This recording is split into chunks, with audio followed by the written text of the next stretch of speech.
When I woke up, I saw a random guy with my wallet sprinting out of the bar. Hey y'all, I am back for story time number 2. So this story is going to be titled, He Set Me Up. And I'm going to let y'all decide in the end whether y'all think that this person set me up or whether this was just something random that occurred. So let's just go ahead and jump right into it. So a couple years ago, I was talking to this older guy. He was 44 years old. I had a weird thing for older guys back then. It's kind of changed. My idea of what I want has changed since then. But we had been talking for a couple months. We'd been hanging out. He took me to a lot of bars downtown, a lot of restaurants. He really wanted to just spend money on me. He always was trying to spoil me, which was my first experience with something like that. So I was really into him kind of quick. But like I said, this is a short amount of time, or I don't know if I said this, we'd only been talking for maybe 2 or 3 months prior to this situation happening. So he sent me a text one day. I was at work, and he was like, hey, I'm in, I can't remember what city he was in. I'm in another city, but I have a layover in New Orleans tomorrow. If you want to meet me in New Orleans, I'll send you, get your plane ticket. I'll send you your confirmation. We can just meet in New Orleans, whatever, and we'll spend the day together and leave the following day. So everything was cool. That was the plan. I was like, you're paying for my ticket and you're probably going to pay for my food and my hotel. And I was like, bet. Let's go. Free vacay. So get to New Orleans, we spend the day together, everything's cool, we go to the casino, we go to Drago's, we get, oysters, all that kind of stuff, and we had a fun day. The next day our flight didn't leave till 3 p.m., so at about noon we got up and we decided, hey, we're gonna enjoy an hour until 1 o'clock, we're gonna go get a drink, hang out at the bars on Bourbon before we head back to the airport. We left our bags in the lobby of the hotel. So we ended up going to this bar, and you know how a lot of bars in New Orleans on Bourbon are open to the street. It's not a completely enclosed facility. It's like you could just, it leads right back onto the street with an opening. So we were at a bar that was like that. I was drinking my drink. He got a phone call. He got 3 phone calls from work, and he kept declining them because it was supposed to be his off day. He was, whatever.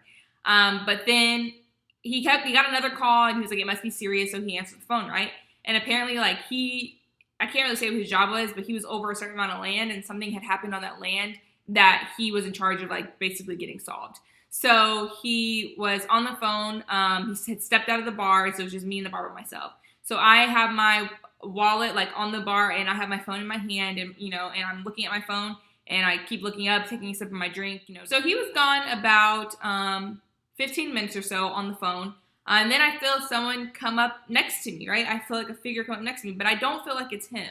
So I kind of look to see, who's standing so close to me. And the next thing I know, I'm flying. I'm being pushed into the bar. And I have my phone in my hand, like I said. My wallet's on the counter. So I grip my phone and I kind of just fall, and my head hits the counter, and I kind of black out for a moment. But it was a very brief moment, because when I woke up, I saw a random guy with my wallet sprinting out of the bar.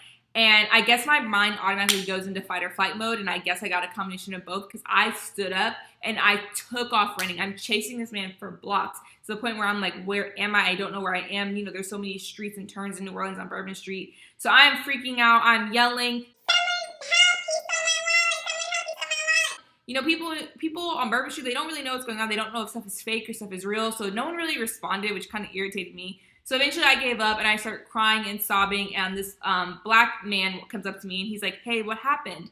And I was like, this guy stole my wallet. I was in the bar. I really need it back. Keep in mind, side note, I had everything in my wallet. I had my license, I had my social security card, and I had my passport. Don't ask me why I was carrying all those things. I just felt like, oh, it's safer to have all kinds of identification in case something happens. But now I realize that that's not smart. So anyway, the black guy starts chasing after the guy. Meanwhile, I'm still crying on the corner. And there's a lot of police that drive up and down in Bourbon Street. So the police came up to me, and I gave them a statement. I told them what happened, all that stuff. At this point, after I called, I was crying, but I was trying to call him Mike. I was trying to call Mike. I called him over and over. He wasn't answering because I guess he was on his business call. He finally answers. He's like, hey, I'm on a business call. And I was like, I just got robbed. I need you to come, now. He's like, oh my gosh. So he comes to me, somehow finds me in all this craziness. Somehow finds me. I'm crying. I'm sobbing. And then the black guy that I said offered to help get my wallet came back, and he had my wallet with all my stuff in it, except for he said the guy stole cash, which I was fine. I had won a bunch of cash at the casino, but if I had all my identification, that was the least of my worries. I had all my stuff. I was good to go. Mike, was trying to console me, trying to hug me, whatever. Now, this is where I think that it could have been a setup. I don't want to say that because I feel like he was a nice guy, even though I really didn't talk to him after the situation. I'm thinking, what if this man was trying to, what if Mike was trying to like sell me into slavery or something like that? What's the chances that he walks out of the bar, a couple minutes later, someone comes in and robs me, and when I run out of the bar, he's nowhere to be found. He's nowhere up and down the street because I looked both ways when I first ran out of the bar. And then I kind of disappear. I get lost, and somehow he finds me. What I'm like, what are the odds of that? It's just a weird happening. And I'm very weird about my safety. So if I don't feel safe, like I won't hang out with you anymore if I feel uneasy. And even though it may or may not have been his fault, I felt unsafe with him. So I did not continue that relationship. But anyway, I was able to get back home. Obviously, I had my ID and I still had my phone, so I had my boarding pass and stuff. So I was able to get back home. Like I said, I didn't talk to him since. I haven't talked to him since. It was just a crazy experience. It made me really scared to the point where like I get nervous when I go anywhere now. It was a really bad experience for me. I hope y'all have a safe dating life if you're still in the freaking dating game. But I mean, if you're single, be safe and single. If you're in a relationship, be safe and keep your partner safe. That's all. That's my terrible story about the time that someone set me up. Maybe I will see y'all next week for story number 3. Y'all, so as I'm editing, I forgot to tell y'all one little key piece of something that happened in the end. So we go to the airport shortly after this situation happens, and keep in mind my eyes are still red. I'm still traumatized from the situation. Tell me why this Negro has the nerve to go up to the front and ask if he can get upgraded to first class since he's taller and needs more legroom, and had the nerve to not get me upgraded too. So I'm in the back crying by myself on the way home. So that's why I don't date anymore.